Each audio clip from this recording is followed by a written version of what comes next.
Você não está no mundo a passeio. Você está no mundo com um propósito.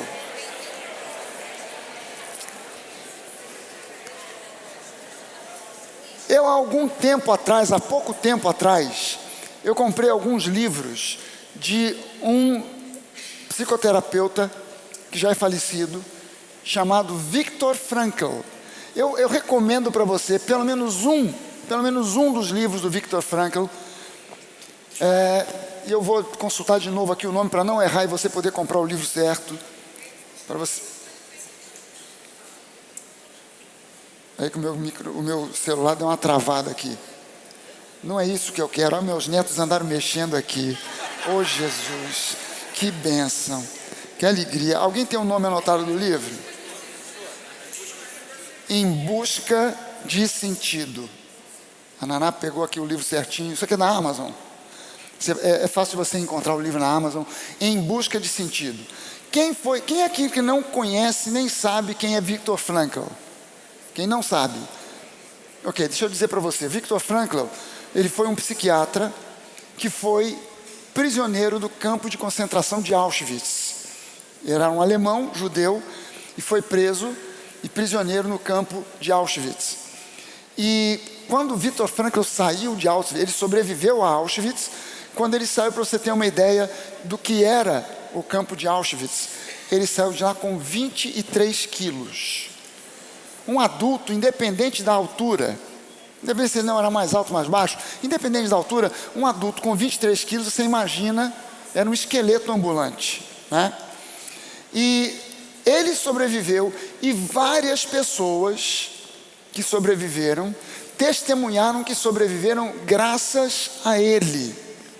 Porque as pessoas sofriam tanto dentro do campo de Auschwitz, sofriam tanto, que muitas delas perdiam por completo a esperança. E até para se suicidar em Auschwitz era difícil.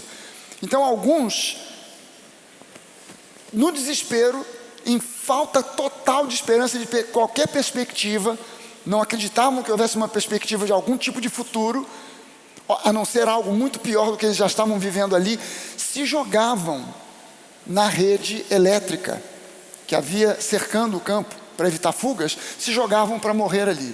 Outros entravam numa depressão tão profunda que simplesmente sentavam num canto e ficavam ali inertes, sem comer, sem falar, esperando a morte chegar, até que realmente morriam ali.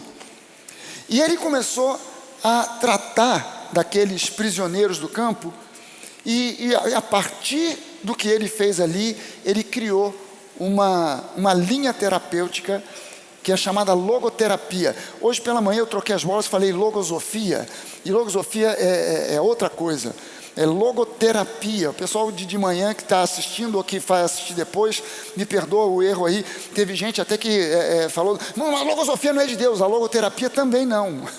A logoterapia não é um processo cristão, o homem era judeu, não é um processo cristão, é um processo psicoterápico.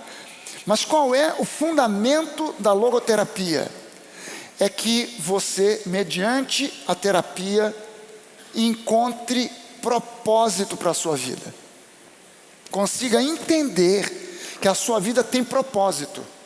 Então, conseguindo colocar, instilar nas pessoas, mesmo no meio daquele sofrimento, fazendo com que elas entendessem que mesmo no sofrimento havia propósito para a vida delas. Aquelas pessoas suportaram até o dia 27 de janeiro de 1945, que foi o dia da libertação dos judeus dos campos de concentração, celebrado inclusive até hoje. O dia 27 de janeiro em Israel é celebrado como uma festa nacional de celebração da libertação dos judeus do campo de concentração. É também o meu dia de aniversário. Grava essa data já para o ano que vem. É o dia do aniversário de Mozart também, né? Nós somos ali, eu e Mozart. E ele criou esse sistema de terapia que se baseia simplesmente em levar a pessoa a entender que ela tem um propósito. Ele, como terapeuta, descobriu isso. Eu descobri de uma outra maneira, eu descobri lendo a Bíblia. Deus tem para mim e para você um propósito. Nós não estamos no mundo a passeio. Deus cria cada ser humano, não importa onde essa pessoa nasça ela no Brasil, nos Estados Unidos da América, na Europa, na África, em algum país da Ásia, cada ser humano que nasce sobre a face da terra, nasce com um propósito. Nem todo mundo encontra esse propósito. E mesmo dentro das igrejas,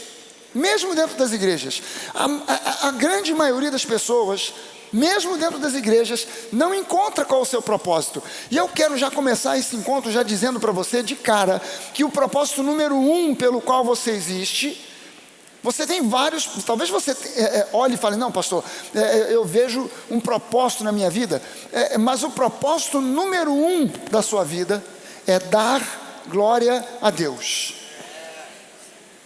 Não importa se você pensa, não, eu tenho vocação e tenho como propósito ser um médico, ser um bom médico. Então, exerça a medicina para a glória de Deus. Ah não, você de repente tem vocação para ser um arquiteto. Ok, faça os seus projetos arquitetônicos para a glória de Deus. Não é simplesmente você ser bom naquilo que você faz, para que você tenha fama, sucesso, seguidores no Instagram, nas redes sociais. Não. E tudo isso é subproduto, porque na verdade você foi chamado para dar glória a Deus, para glorificar a Deus com a sua vida. Esse é o propósito número 1 de todo ser humano. Quando você não entende esse propósito, você cai dentro de uma armadilha chamada vaidade.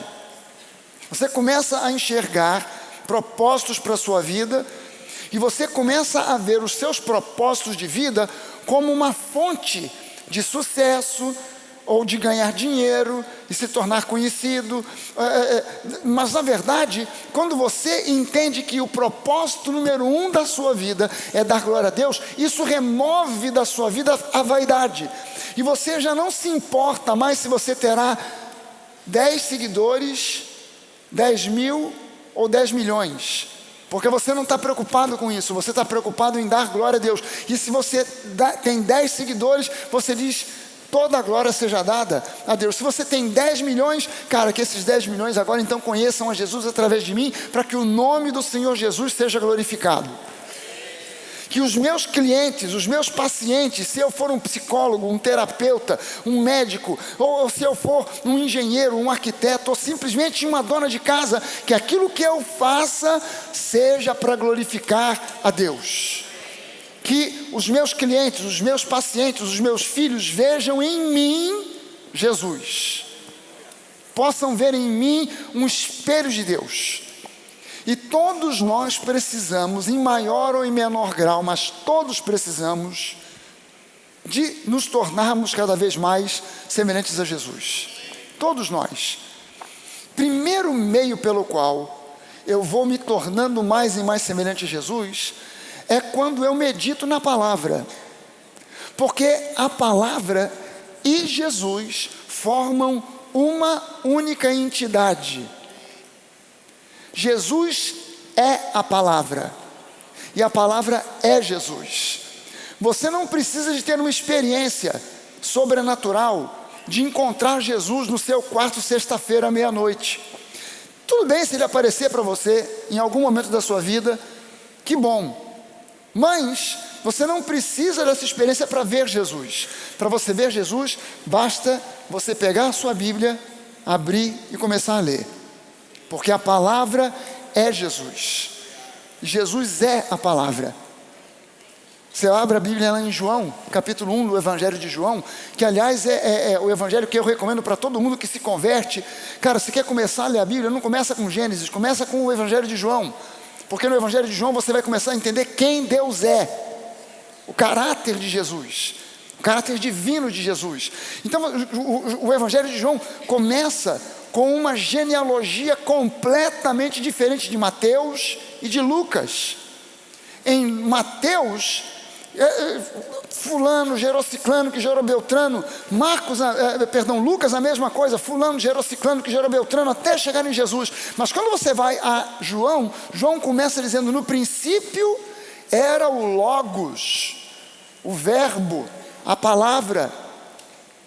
E o Logos estava com Deus, e o Logos era Deus. E depois no versículo 12, no versículo 14, ele diz: e o Logos, o verbo, a palavra, se fez carne e habitou entre nós. Então quando você lê, por exemplo, você abre a sua Bíblia e você lê dizendo: eu tratarei das suas iniquidades com misericórdia, e dos seus pecados eu jamais me lembrarei. Isso é Jesus falando com você. Isso não é um autor bíblico que, inspirado pelo Espírito, colocou alguma coisa no papel. Sim, o meio natural foi esse: um autor bíblico, um homem de carne e osso, com caneta e papel, e que recebe uma inspiração e escreve aquilo que Deus queria que ele escrevesse. Mas essa inspiração foi exatamente o que Jesus queria que você ouvisse e soubesse. Ele trata você segundo as suas grandes e muitas misericórdias, e dos seus pecados ele não se lembra jamais. Ele não olha para você com um olhar de acusação ou com um olhar de reprovação. Por quê? Porque os seus pecados foram todos, não alguns, não os piores, mas todos foram levados na cruz do Calvário. Então ele olha para você, ele vê um filho, uma filha amada, um filho amado. Ele não vê meramente ou simplesmente um filho. Entenda isso. Não é meramente entender que eu sou filho de Deus. Eu preciso ir além e compreender que eu sou um filho amado, profundamente amado, incondicionalmente amado. E quando Deus me cria com base nesse amor, quando Ele permite que eu venha à existência nesse mundo, Ele faz isso por amor, e Ele não simplesmente me faz vir à existência. Ele me faz vir à existência com um propósito. Você existe com um propósito. Se você não tem ainda uma ideia clara de um propósito para a sua vida, você está vivendo naquela filosofia de Zeca Pagodinho. Deixa a vida me levar, vida leva eu. Para com isso. Muda essa cabeça e começa a entender que não é a vida que tem que te levar. É você que tem que entender para onde Deus quer te direcionar, para que você seja alguém que, com o propósito que Ele te dá, você seja aquela pessoa que glorifica a Deus. Não importa de que maneira ou como, mas importa que você encontre o propósito, e quando você encontra o seu propósito, você saberá como. Mas é importante que você entenda, você é um filho amado, uma filha amada, Deus tem para você um propósito, e esse propósito não pode ser bloqueado, não pode ser removido por Satanás. O diabo pode fazer de tudo para você não encontrar esse propósito, mas Deus dá um jeito de você vir ouvir um pastor Fragale para que você saiba que você tem um propósito, e esse propósito não pode ser removido, não pode ser tirado por nada, absolutamente nada, porque o diabo vai sempre tentar dizer para você que Deus tinha um propósito para você, mas já não tem mais, porque você pisou na bola por causa do seu passado. Quem sabe Deus tinha um propósito para você, mas olha só, a bagunça que você arrumou no seu passado, já era. Isso é uma mentira do inferno. Deus tem um propósito para a sua vida, e esse propósito não pode ser apagado, diluído, diminuído ou removido. O propósito que Deus tem para você, não é para mais ninguém. E Deus te dá esse propósito com base no poder e no amor dEle. E o nosso exemplo número 1 é Jesus. Agora deixa eu te dizer uma coisa. Antes de qualquer outro conceito que eu possa passar para você nessa noite, eu quero que você entenda uma coisa. A gente está vivendo num tempo, numa época, que de uns anos para cá, se fala demais em motivação. Você precisa estar motivado. Você tem que ser uma pessoa motivada. Eu quero te motivar. a ser assim, eu quero te motivar a fazer assado. E a gente busca motivação à torta e à direita. Você entra numa livraria qualquer, você vai encontrar uma seção de livros. Isso antigamente não existia. Mas hoje tem tanto livro motivacional que você entra numa livraria e tem uma seção inteira só com autores e livros motivacionais. Não é verdade? Você vai encontrar uma montoeira de livros chamados motivacionais. Você tem gente dando cursos motivacionais. Você paga 5, 10, 15 mil reais para assistir um curso de 3 dias, que é um curso motivacional. E todo mundo sai de um curso desses pegando fogo. Agora vai, vou arrebentar, porque eu estou motivado. Mas deixa eu te dizer uma coisa. E é por isso que 90% ou mais das pessoas que leem livros motivacionais ou que fazem cursos motivacionais não decolam na vida. Incrível, se todo mundo que faz esses cursos decolasse na vida, gente, o problema do Brasil já tinha acabado. O Brasil já tinha virado o United States of America. Por que ainda não foi? Porque 90% ou mais das pessoas que fazem saem dali e aquela chama se apaga. E elas ficam buscando motivação, motivação, motivação, e não falta motivação. Mas eu quero que você entenda uma coisa. Para a sua vida decolar, motivação conta apenas 10%. Um artista extremamente talentoso, dizem que foi Da Vinci que disse isso, não sei se foi ele, mas enfim, perguntaram: escuta, como é que você faz? Você deve ter, como é que você busca inspiração? O quanto a inspiração vale no seu trabalho? E a resposta dele foi: olha, inspiração é 10%, o resto é transpiração. Então 10% é motivação. Os outros 90%, para que você seja uma pessoa que vai encontrar o seu propósito, e esse propósito vai te levar para o sucesso, exige de você disciplina e perseverança. Aí, uma pessoa com disciplina e perseverança chega a um lugar muito mais distante do que uma pessoa com apenas motivação. Pode dizer amém, porque é verdade. Uma pessoa apenas motivada, mas sem disciplina, não vai chegar a lugar algum. Uma pessoa disciplinada, ainda que ela não esteja motivada, ela chegará a algum lugar. E a gente precisa entender que Jesus foi uma pessoa que tinha uma motivação, ele tinha um propósito. Jesus conhecia o propósito que ele tinha. Ele tinha um propósito desde que ele nasceu. Mas eu quero que você entenda exatamente o que é que foi a vida de Jesus. Eu vou pedir para você fazer um exercício de imaginação aqui agora. Faz um exercício de imaginação comigo. Imagina que você nasceu filho ou filha do homem mais rico do planeta. Imaginou? Pastor, é tão difícil. Imagina que você nasceu filho ou filha da pessoa mais rica desse planeta. E você nunca teve dificuldade alguma na sua infância. Tudo para você na infância e adolescência sempre foi muito fácil. Por quê? Porque você era filho ou filha do homem mais rico do planeta. Escola para você nunca foi problema. Nunca foi problema para você viagem de férias. Você podia ir à Disney no dia e na hora que você quisesse, porque o seu pai não precisava comprar passagem de avião. Ele tinha um avião. Imagina isso. E você podia convidar os seus amigos para ir com você. E os seus amigos podiam dizer: não, mas eu não posso ir, não tenho grana para ir. Não se preocupa com dinheiro. Eu vou bancar tudo. Eu posso bancar tudo, vou levar 10 amigos comigo, porque eu posso bancar tudo. Não, mas eu não tenho. Não se preocupa. Está tudo por conta já está tudo pago.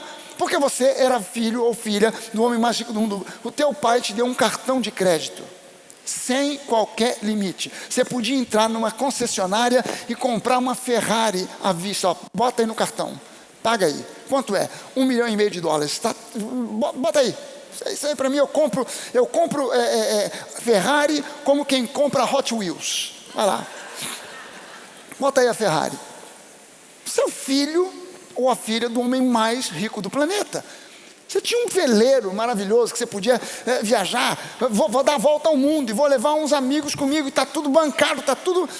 Agora, imagina só que você, quando de repente fez 18, 19 anos, 20 anos, te deu aquela coisa do tipo assim, cara, eu não posso ficar dependendo do meu pai. Eu vou viver as minhas custas, eu vou fazer a minha vida. Não vou ficar agora a vida inteira dependendo do meu pai. Você não precisa ser filho do homem mais rico do mundo para chegar, porque todo mundo com 20 anos pensa assim. Aí você fez isso. Você imagina, está usando a imaginação? Já se viu dentro do avião? Já se viu dentro do veleiro? Se viu na Disney? Viajando? Se viu na Itália? Comendo pizza? Na Itália. Não é aquela pizza do Zona Sul, não. Pizza na Itália. Já se viu lá? Agora imagina só, você conversou com seu pai e disse, olha, vou abrir mão de tudo isso para dar eu vou dar o meu jeito.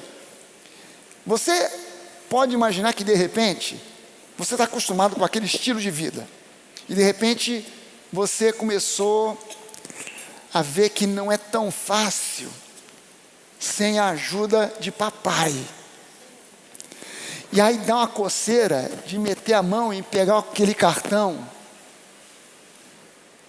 e comprar um prato de comida diferente. Você estava acostumado a comer comida francesa, agora está comendo hambúrguer do McDonald's.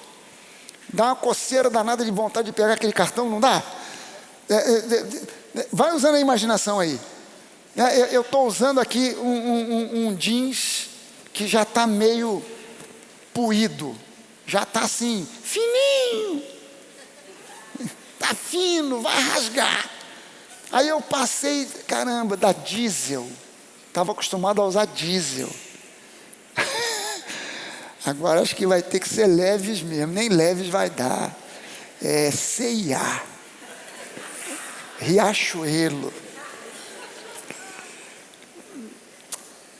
Acho que eu vou meter o cartão. Eu quero que você entenda que foi exatamente isso que Jesus fez. Ele abriu mão dos seus privilégios. Filipenses capítulo 2, do versículo 5 em diante, diz que, chega a dizer o seguinte, eu vou ler para você aqui, junto com você, para não errar a leitura.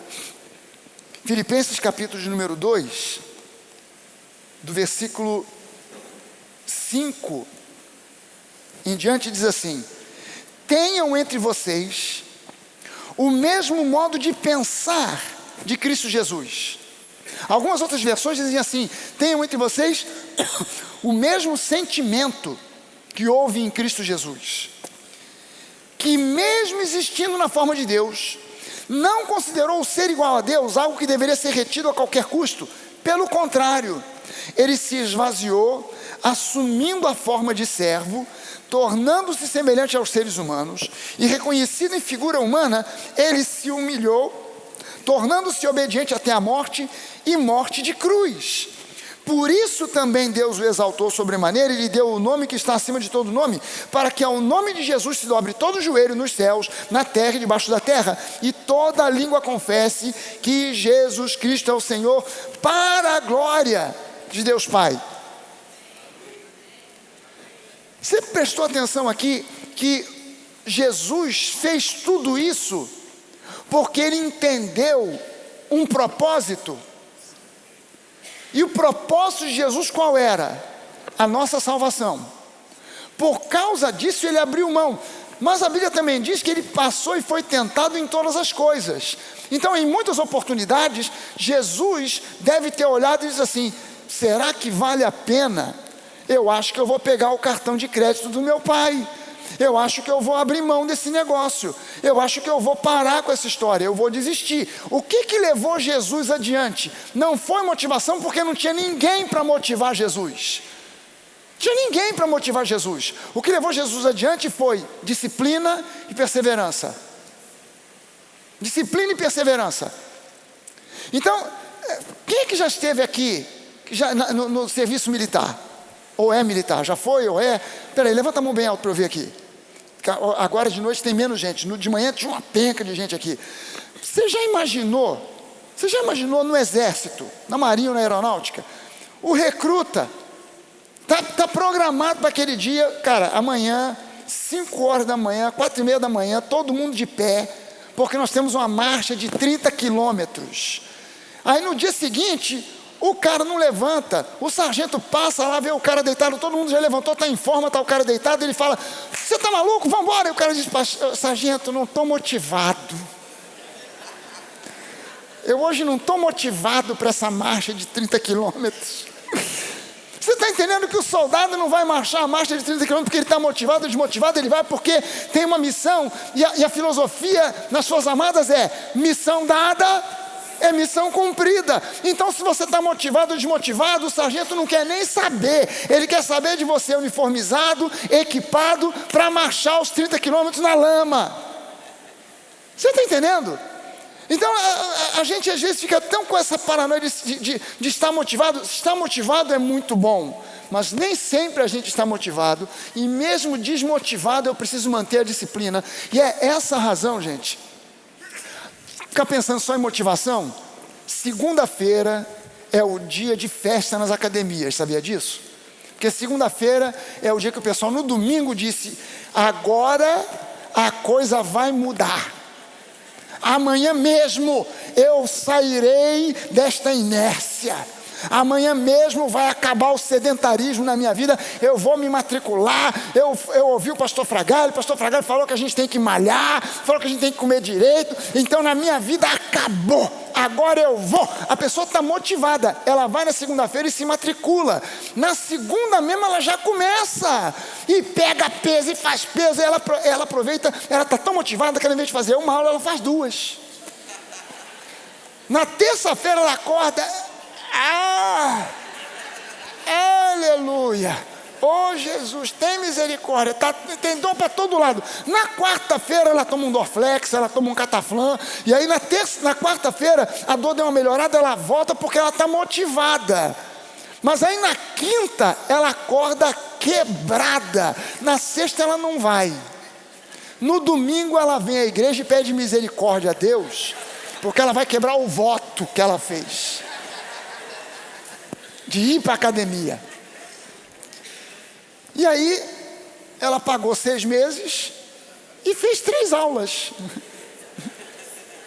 A academia fica em festa, porque ela estava super motivada, mas não teve disciplina para continuar.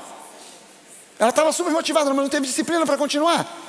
E quando eu quero que você veja comigo aqui um texto de Mateus capítulo 21, do versículo 1 ao 17. Isso aqui fala da entrada triunfal de Jesus em Jerusalém. Final do seu ministério.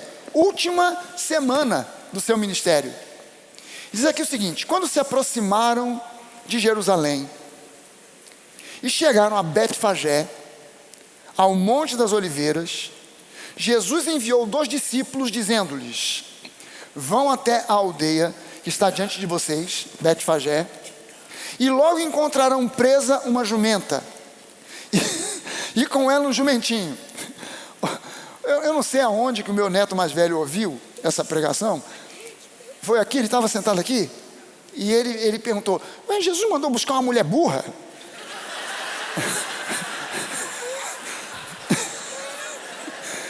Ele teve que explicar para ele, jumenta, meu filho. Tá.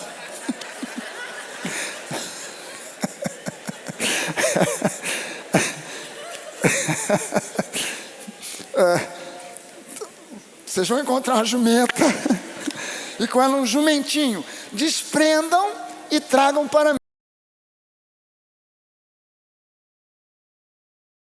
mim. E se alguém disser alguma coisa, respondam, o Senhor precisa deles, e logo Ele deixará que vocês tragam os animais. Ora, isto aconteceu para que se cumprisse o que fora dito por meio do profeta. E aí é citado aqui, Mateus cita uma profecia de Zacarias, onde ele diz, digam à filha de Sião, eis que o seu rei vem até você, humilde, montado em jumenta e num jumentinho, cria de animal de carga. Indo os discípulos e tendo feito como Jesus lhes havia ordenado, trouxeram a jumenta e o jumentinho. Então puseram em cima deles as suas capas, e sobre elas Jesus montou. Não tinha uma sela, era simplesmente uns tecidos que colocaram em cima do jumentinho. E a maior parte da multidão estendeu as suas capas no caminho, e outros cortavam ramos de árvores, espalhando-os pelo caminho. E as multidões, tanto as que iam adiante dele, como as que o seguiam, clamavam: Hosana. A palavra Hosana significa salva-nos, Senhor, salvação. Hosana é salvação, é um clamor de por salvação. Ajuda-nos, salva-nos, Senhor. Hosana ao filho de Davi. Bendito o que vem em nome do Senhor. Hosana nas maiores alturas. E quando Jesus entrou em Jerusalém, toda a cidade se alvoroçou. E perguntavam: quem é este? E as multidões respondiam: este é o profeta Jesus, de Nazaré da Galileia. Jesus entrou no templo e expulsou todos os que ali vendiam e compravam. Derrubou as mesas dos cambistas e as cadeiras dos que vendiam pombas. E disse-lhes: está escrito, a minha casa será chamada de casa de oração, mas vocês estão fazendo dela um covil de salteadores. Agora, olha só esse versículo, porque normalmente as pessoas não conseguem associar essa sequência de eventos. E pensam e lembram de Jesus entrando no templo, expulsando os cambistas, mas não se lembram que ato contínuo diz aqui: cegos e coxos se aproximaram de Jesus no templo e ele os curou. Cegos e coxos se aproximaram e ele os curou. Próximo versículo: mas quando os principais sacerdotes e os escribas viram as maravilhas que Jesus fazia e as crianças que gritavam no templo, dizendo Hosana ao filho de Davi, ficaram indignados e perguntaram a Jesus: você está ouvindo o que estão dizendo? Você está ouvindo o que você provocou? Você está ouvindo o que esse pessoal está dizendo? E Jesus respondeu: sim, vocês nunca leram? Da boca de pequeninos e de crianças de peito tiraste o perfeito louvor. E deixando-os, saiu da cidade e foi para Betânia, onde passou a noite. Se você for ler essa mesma passagem em Marcos, Marcos começa dizendo essa passagem de uma forma um pouco diferente. Diz assim, Marcos 11, versículo 1, diz assim: quando se aproximavam de Jerusalém, de Betfagé e Betânia, junto ao Monte das Oliveiras, Jesus enviou 2 dos seus discípulos e disse-lhes: vão até a aldeia que está diante de vocês, e logo ao entrar encontrarão preso um jumentinho, o qual ainda ninguém montou. Desprendam o jumentinho e tragam aqui. Agora, olha só, se você for a Jerusalém hoje, você não vai encontrar Betânia e não vai encontrar Betfagé, mas você vai encontrar o Monte das Oliveiras. Betfagé e Betânia eram 2 pequenas aldeias nas proximidades do Monte das Oliveiras. O Monte das Oliveiras ele é como se você estivesse aqui e do outro lado da Alameda ali tem a Geração Nova. Lá a estrutura é mais ou menos assim: você tem aqui o Monte das Oliveiras, tem um vale no meio e do outro lado está o templo, ou aonde era o templo. Então essas 2 comunidades eram muito próximas do Monte das Oliveiras, e muito próximas uma da outra. Quando a gente vê aqui a entrada de Jesus, a chegada de Jesus, ele vai ao Monte das Oliveiras, ordena que os discípulos vão a Betfagé, tragam o jumentinho, ele entra em Jerusalém, a entrada triunfal, e quando ele sai ele derruba as cadeiras dos cambistas e os que vendiam pombas, cura coxos e cegos. E ele, quando sai já tarde, ele vai agora para Betânia e passa a noite em Betânia para no dia seguinte voltar para o templo. Tá? Esse foi o trajeto de Jesus. Ele vem da Galileia, ele chega por Betfagé, pede para os discípulos pegarem um jumentinho, entra em Jerusalém, passa um dia no templo, depois ele sai e volta, e agora ele passa a noite em Betânia. Imagina agora Jesus entrando em Jerusalém, porque normalmente os reis, Jesus é o rei dos reis, ele já era um cara famoso nessa altura do campeonato, ele já tinha curado muita gente e impactado, impressionado as pessoas com algo extraordinário. Não somente transformar água em vinho, não somente curar coxos, não somente curar leprosos, mas Jesus tinha ressuscitado pelo menos 2 pessoas, Lázaro e a filha de Jairo. Então as pessoas já vinham, a multidão vinha seguindo Jesus. Quem é esse que vem aí com toda essa honraria? E por que as pessoas perguntaram? Por 2 motivos. Uns porque não conheciam, outros porque olharam e viram um homem montado num jumentinho. Um grande profeta, um rei, chegaria montado num grande cavalo árabe. Um cavalo branco, um cavalo negro, um corcel, né, imponente. Não sei se você já viu um jumentinho e alguém montado num jumentinho. No Nordeste é muito comum. Não sei se você já viu, mas presta sua atenção. A tradição, isso não é Bíblia, isso não é história, é tradição. A tradição diz que Jesus era um homem mais ou menos da minha altura. Eu tenho 1,80 m. A altura média do judeu médio naquela época era bem menor, era 1,70 m, e às vezes até menos do que isso. Então, você imagina um homem de 1,80 m montado num jumentinho, que é dessa altura. Quer dizer, ele monta e o pé já fica encostando no chão, o cara tem que encolher o pé. Um cavalo de raça, ele trota, que é uma coisa linda. E o cara que está montado, né, vai segurando a rédea aqui, com a mão assim na cintura, né? Mas num jumento, se você já viu o jumento trotando, o sujeito vai assim em cima, ó. Que o jumento vai. E Jesus montado ali é uma figura quase que ridícula. Jesus, para não arrastar o pé no chão, encolhendo as pernas. Por que isso? Por quê?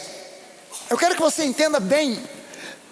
Imagina você, se você chega num lugar qualquer, numa festa, numa recepção, numa igreja, em algum lugar, e todo mundo olha para você e começa: caramba, é o fulano, é a fulana, e todo mundo começa a te elogiar, te incensar e te botar para cima e tal. E você, eu conheci um cara que era muito meu amigo, chamado Janires. O Janires foi líder fundador de uma banda chamada Rebanhão.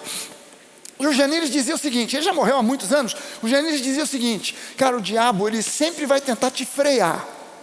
Você não é ninguém, você não vale nada, Deus não te ama, você é um pecador miserável, você não vale nada. Mas se ele não conseguir te frear, o que ele faz? Ele muda a estratégia e ele te acelera. Você é demais, ninguém é como tu. Não há ninguém como você. E se você começa a receber esse estímulo motivacional, você começa a se achar. Então, já prevendo que haveria esse estímulo motivacional, Deus prevê que Jesus entraria montado num jumentinho para que ele pudesse se lembrar do seu propósito. E Jesus topa, porque Jesus era o rei dos reis, mas ele era humilde de coração. Ele não era um cara que se achava. Você está entendendo isso? Jesus, ele tinha um coração que continua sendo o mesmo coração. Hoje, todos nós temos acesso a ele, porque ele é humilde de coração. Ele poderia ter instituído: não, eu sou o rei dos reis, você não vai se dirigir direto a mim. Você fala primeiro com um anjo, com um arcanjo. Então você ora ao anjo: ora ao arcanjo, ora a um santo, ora a alguém que possa servir de intermediário entre eu e você, e eu serei intermediário entre você e Deus. Não, Jesus é humilde de coração e Ele te recebe diretamente. Então aquilo tudo estava servindo para lembrar Jesus, você tem um propósito. Não se deixa levar pelos elogios, não se deixa levar pelo motivacional, seja motivado a cumprir o teu propósito. Jesus, ele entra, antes de ir a Jerusalém, ele passa uma noite em Betfagé, e o nome Betfagé, essa aldeia chamava-se Betfagé. Betfagé, todo o nome em hebraico, o Novo Testamento foi escrito em grego, mas o nome Betfagé é um nome hebraico, e Betfagé significa casa dos figos verdes.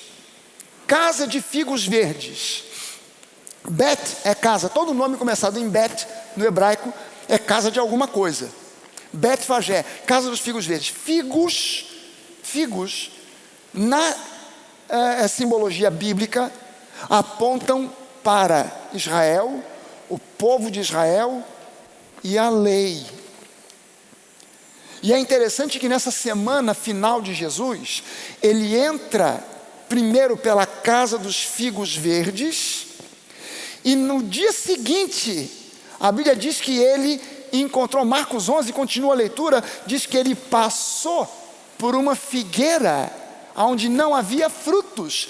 Tendo fome, ele quis comer, e ele amaldiçoa a figueira, dizendo: nunca mais ninguém comerá fruto de ti. Por quê? Porque a figueira aponta para a lei. Os figos apontam para a lei. Então Jesus passa a noite em Betfagé, a casa dos figos verdes, porque ele estava dizendo: eu não vim para jogar fora a lei, eu vim para cumprir a lei. Eu vou comer os figos verdes. Quem é que já comeu alguma fruta verde na vida? Alguma vez? Tem dois problemas com fruta verde. Número 1, é ruim para chuchu. É azedo, é desagradável. Em segundo lugar, se você conseguir comer, geralmente dá dor de barriga. O que Jesus estava dizendo quando ele vai a Betfagé? Quem vai sentir a dor de barriga provocada pela lei sou eu. Vocês não vão ter que comer os figos verdes. Vocês não vão ter que comer figos mais. Não são figos a fruta. Vocês não vão precisar mais se alimentar da lei. Aí Jesus, ele entra desse modo estranho, num jumentinho, em Jerusalém. Aquele povo aclamando Jesus, mas Jesus, tudo isso lembrava Jesus: eu tenho um propósito. Eu vim para comer os figos verdes. Eu vim para entrar dessa maneira, me lembrando: o povo pode me aclamar, mas eu não posso me deixar enganar pela aclamação do povo, porque eu tenho um propósito. E ele, quando sai de Jerusalém, ele vai agora passar de novo uma noite em Betânia. Betânia significa casa do sofrimento, a casa da agonia. O que Jesus estava fazendo na casa da agonia? Cara, eu estou lembrando do meu propósito. Eu fui tratado como um rei ontem em Jerusalém. Me motivaram, me deram hosanas, mas eu tenho um propósito. E o meu propósito passa por esse sofrimento, passa por essa agonia. Mas o que eu vou colher lá na frente não se compara ao sofrimento que eu vou ter que encarar para chegar no propósito pelo qual eu vim a esse mundo.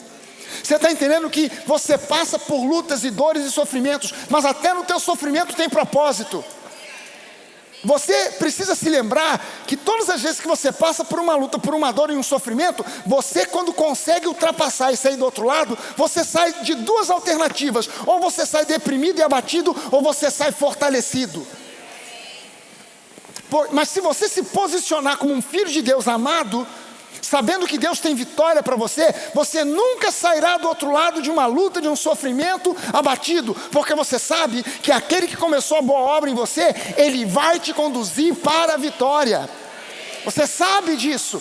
Você conhece isso, então você se mantém disciplinadamente lendo a palavra, meditando na palavra, indo à igreja, vindo à igreja, ouvindo a palavra, porque você sabe que Deus permanece contigo. Ah, pastor, eu não quero mais saber de igreja, Jesus, porque a vida está muito difícil. Só para você? É só para você que a vida está difícil? Cara, a vida está difícil para todo mundo. Só que existe para nós um diferencial. O Senhor é o nosso pastor e nada nos faltará. Você está entendendo que Deus nos sustenta no meio da luta e do sofrimento? Deus não se esqueceu de mim ou de você porque nós estamos passando por dias de luta e sofrimento. Deus nunca se esquece de você. Deus não olha para você e caramba, tinha esquecido.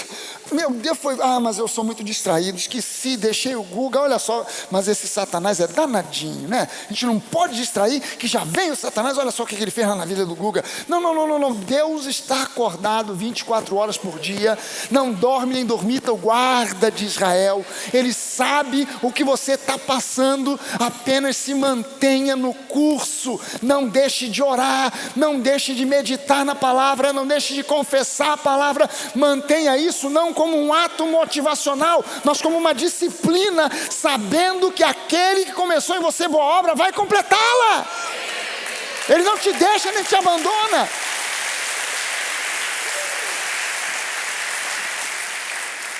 Irmão, a gente já passou, eu e Denise já passamos por dias de dizer assim, cara, vou chutar o pau da barraca. O que a gente está fazendo? Abandonou a carreira. Eu abandonei a carreira quando estava no caminho assim do topo. Não tinha chegado ao topo, mas estava no caminho.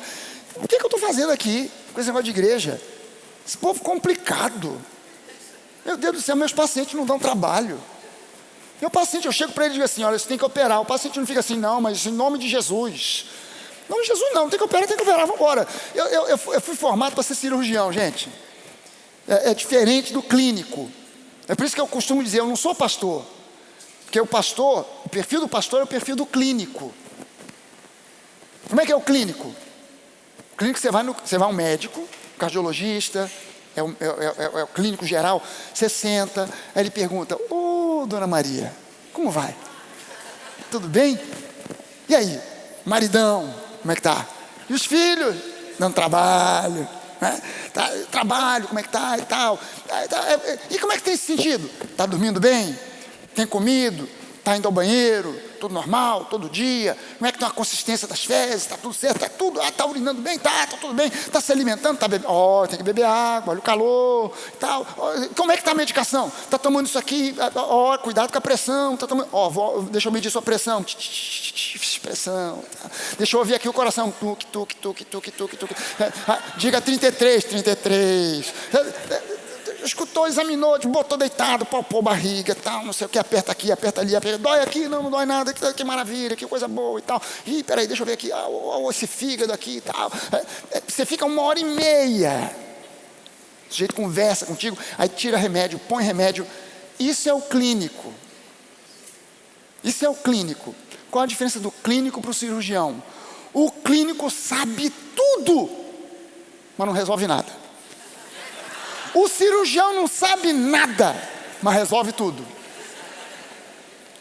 O cirurgião não fica, toma um remedinho, tira o remedinho, tem que cortar.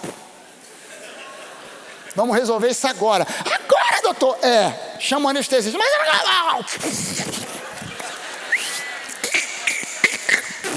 Acabou. Costurou, fechou, beleza. Eu tenho perfil de cirurgião, não tenho perfil de clínico. Então, você precisa entender que quando Deus lida com você, Ele não lida com você porque Ele olha para você e fica procurando o que Ele vai fazer contigo. Ele já sabe qual é o propósito que existe para a sua vida. E tudo o que Ele vai fazer é sempre tentar trazer você de volta para dentro do propósito. Uns nasceram para ser pregadores, outros para ser médico, engenheiro, arquiteto, balconista, empresário, dono disso, dono daquilo, dona de casa, mas dentro do propósito que Deus tem para você, você vai encontrar barreiras, dificuldades, e a gente teve em muitas oportunidades vontade de chutar o pau da barraca, e dizer, cara, para que a gente está aturando tudo isso? É muito difícil, é muito complicado. A igreja, ela vive de fases. Tem fase que está tudo lá em cima, a gente fica ultra motivado. De repente a igreja entra numa fase que você, caramba, que vontade de chutar o pau da barraca. A gente não chuta, por quê? Porque a gente olha para Jesus e mantém a disciplina de permanecer. A gente não faz como aquele cara que a mãe acordou ele no domingo de manhã dizendo, meu filho, está na hora de ir para a igreja, hoje é domingo. Ah, mãe, não vou à igreja hoje não. Vamos para a igreja, meu filho. Que isso, você nunca deixou de ir? Não, hoje eu não quero ir. Meu filho, vamos para a igreja está sendo uma bênção. Mãe, eu não quero ir à igreja. Meu filho, você tem que ir, você é o pastor.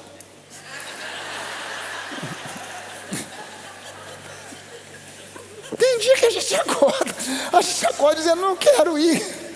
Não quero ir. Gente, eu já subi no púlpito desanimado, chateado, aborrecido, tendo brigado com a mulher. Já subi no púlpito com febre, já subi no púlpito com dor de barriga. Eu já subi no púlpito. Eu era pastor auxiliar. O bispo pedia para mim, olha, domingo que vem eu vou viajar, você vai pregar de manhã e à noite. Eu nunca disse não para o bispo, nunca houve uma oportunidade que eu dissesse para ele, olha, para mim nesse domingo não dá. Sempre, eu cancelava a viagem, o que fosse, e ia lá. E de vez em quando dava um ruim, mas eu ia. Então às vezes eu subia no púlpito e estava com dor de barriga, cólica.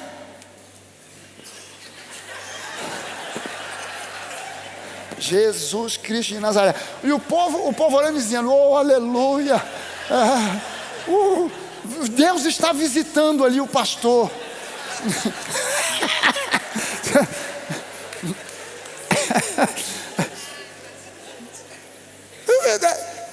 Nem sempre a gente está motivado, mas é justamente quando a gente está desmotivado que a gente tem que olhar e dizer, peraí, Jesus suportou até o fim. Ele foi porque ele tinha um propósito e ele se disciplinou para não chutar o pau da barraca. Ele podia ter chutado.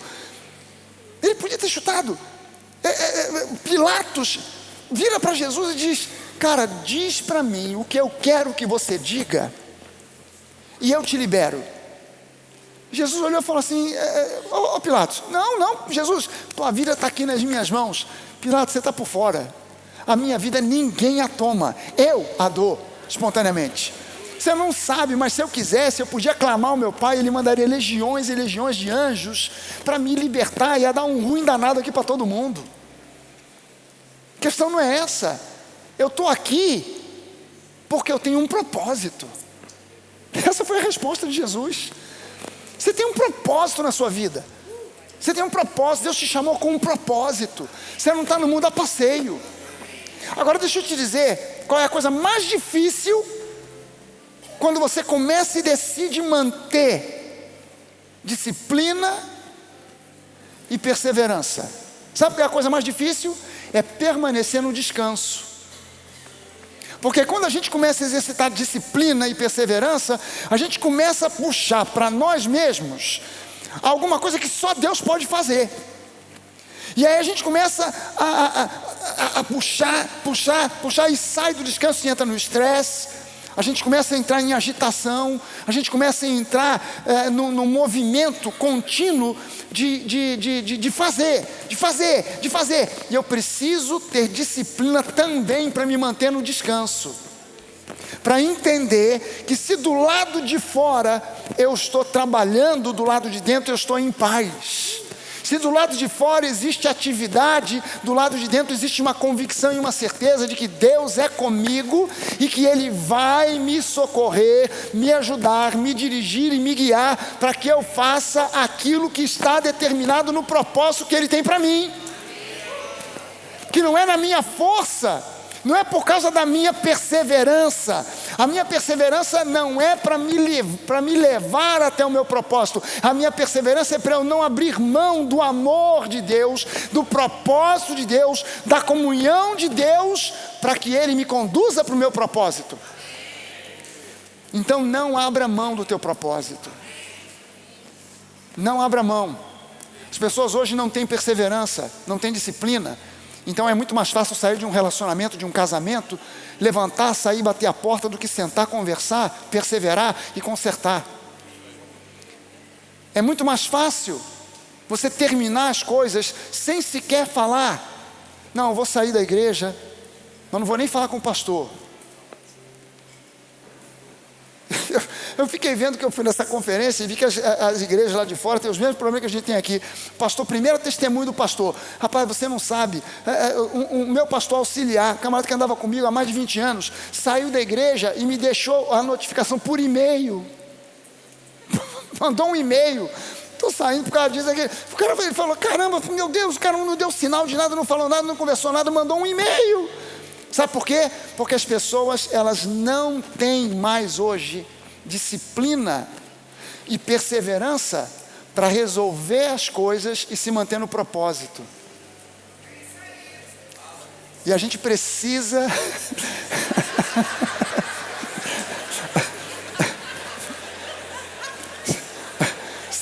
olha, vou te dizer, você está rindo, mas essa reação eu esperava da igreja inteira. E eu queria hoje que a gente orasse. Eu queria orar para que você não se desvie do propósito que você tem. Você está entendendo que muitas vezes a pessoa recebe convites de outras igrejas? As outras igrejas são especialistas em fazer isso com o pessoal da nova. Eu oriento sempre aqui: gente, não fica enchendo o saco de quem já é crente e já está em outra igreja. Não faça como eles fazem: tem que vir para cá, aí não tem poder. O problema da sua vida não é que na sua igreja não tem poder. O problema é que está te faltando visão de propósito, perseverança e disciplina. Porque se você não entende o propósito, não tem perseverança e disciplina, você pode ir para a igreja que você quiser, e a porcaria, o ruim vai continuar. Vai continuar. Talvez você tenha um surto de motivação, mas motivação é só 10%, os outros 90%, se não tiver, vai murchar. E eu queria orar com você e orar por você. Queria orar junto com você. Sabe, deixa eu convidar para a gente ficar de pé.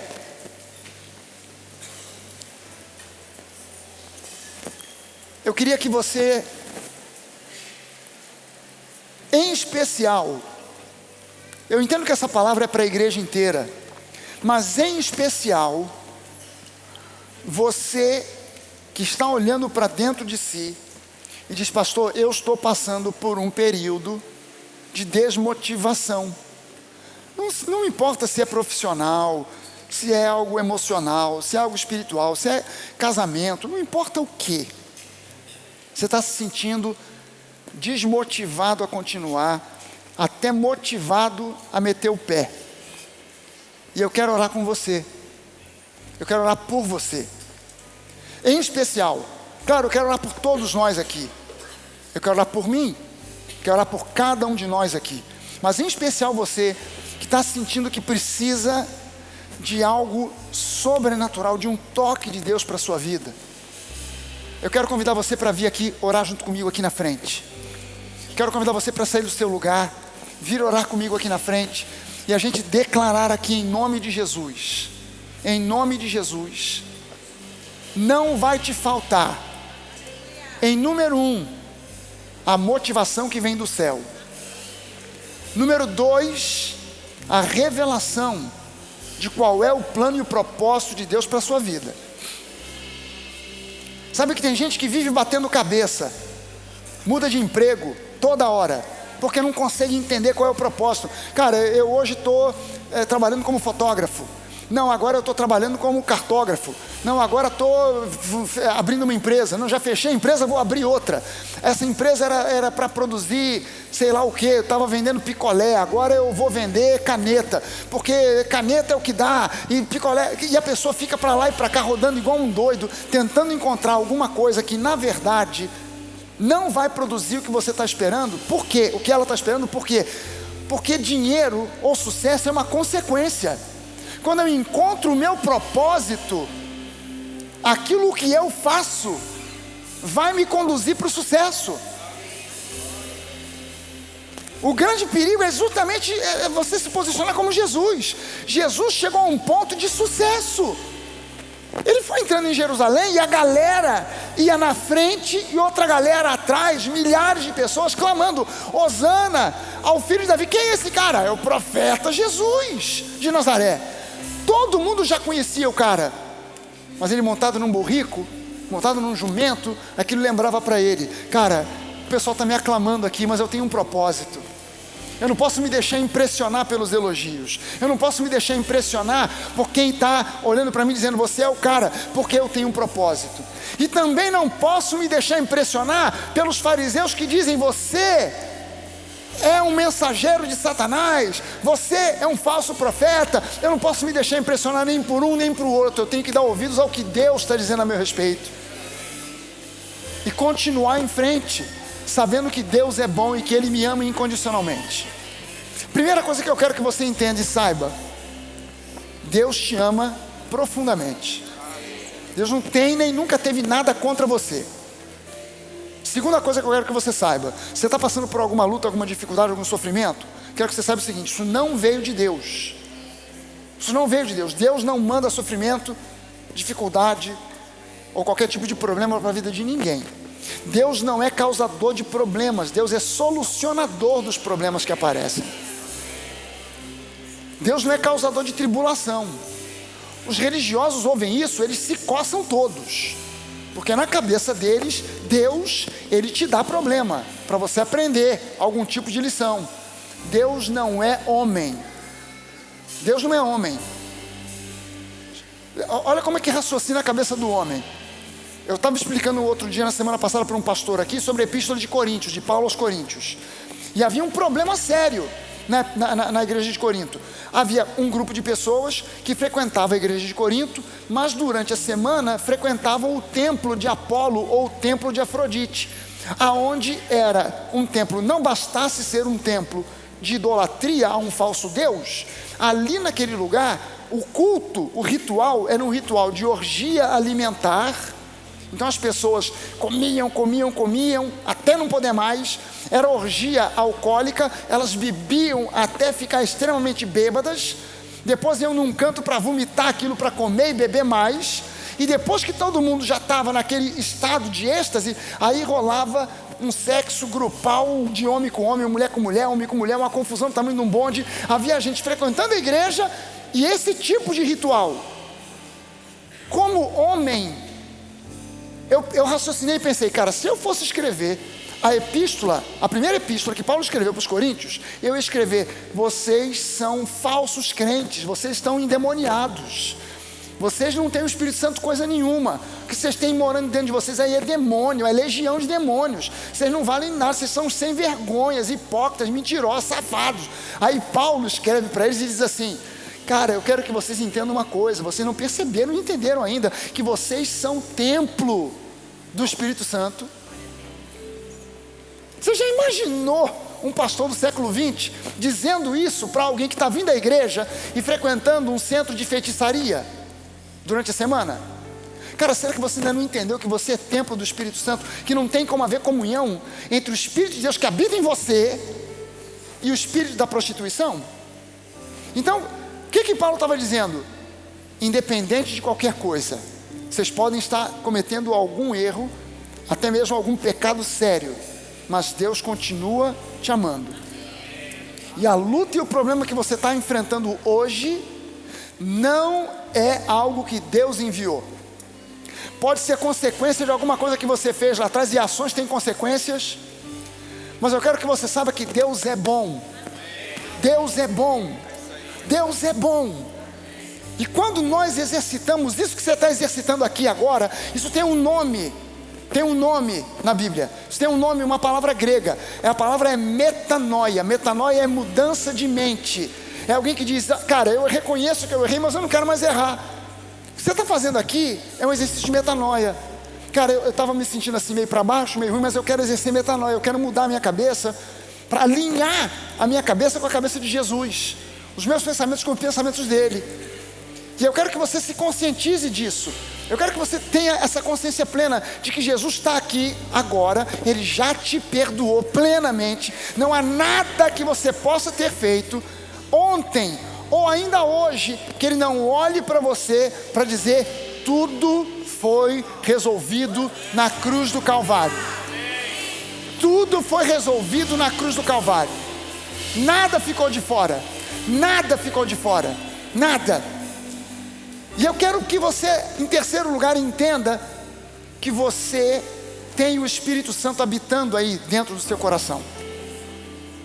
Se você já tomou uma decisão por Jesus como seu Senhor e Salvador, já confessou com seus lábios que você crê que Ele é o Senhor, que você crê no seu coração que Ele ressuscitou de entre os mortos, você já é salvo.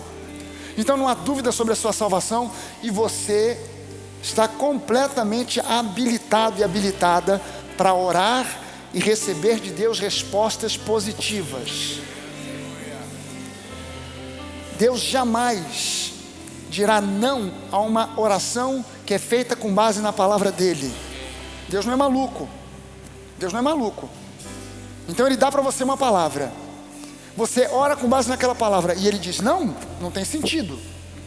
Não faz lógica.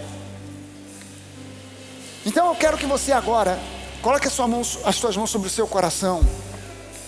O coração humano, ele tem uma simbologia na Bíblia que representa o nosso próprio espírito, o nosso homem ou mulher interior, quem nós somos de verdade. Claro que o coração mesmo, você bota a mão e está sentindo ele bater, é só a bomba cardíaca. Mas ele simboliza, ele aponta para o seu espírito, para quem você é de fato, porque você é um espírito que habita num corpo. O seu corpo é só a morada, a casa temporária, onde o teu espírito habita. O teu espírito veio de Deus e vai voltar para Ele. Não existe outro destino para você que não seja o céu, a eternidade com Deus. Não existe outro. E eu queria justamente que você agora se conscientizasse e deixasse o seu coração ser cheio da alegria e da paz do Senhor. Da alegria e da paz do próprio Deus. Pai, em nome de Jesus, enche o coração de cada um desses homens, mulheres, rapazes, moças que estão aqui à frente.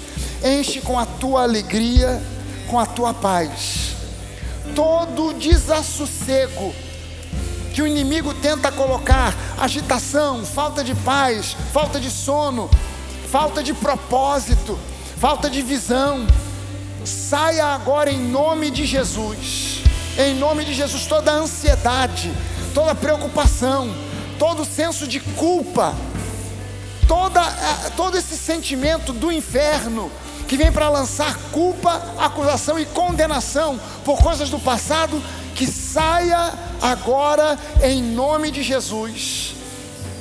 E que cada pessoa aqui que veio à frente seja cheia da tua paz, da tua alegria, de um novo senso do teu amor. E com base no teu amor, Deus, eu creio e eu declaro profeticamente que durante esses próximos dias, a partir de hoje, o Senhor vai começar a falar ao coração de cada uma dessas pessoas, trazendo uma noção plena e clara do teu propósito para a vida de cada uma delas, em nome de Jesus. Em nome de Jesus. Sabendo, ó Deus, que o nosso propósito número 1 nessa vida é glorificar a Ti. Nós oramos agora como Jesus orou, pedindo: glorifica o Teu nome. Glorifica o Teu nome, para que todos à nossa volta saibam que só o Senhor é Deus. Realiza os milagres que precisam ser realizados, abre as portas que precisam ser abertas, e faz, ó Deus, da nossa vida uma fonte de glória ao Teu nome. Faz da vida de cada homem e mulher aqui uma fonte de glória e de honra para o Teu nome. Em nome de Jesus nós te pedimos, nós oramos e te pedimos, Pai, em nome de Jesus, que cada um de nós aqui, cada uma dessas pessoas aqui à frente, e cada um de nós que estamos aqui nesse ambiente hoje, que cada um de nós saiamos daqui diferente do modo como entramos. totalmente diferente do modo como entramos. Em nome de Jesus, toda mentira do inferno é levada agora embora. Todo peso do inferno é levado agora embora. Toda opressão infernal é levada agora embora.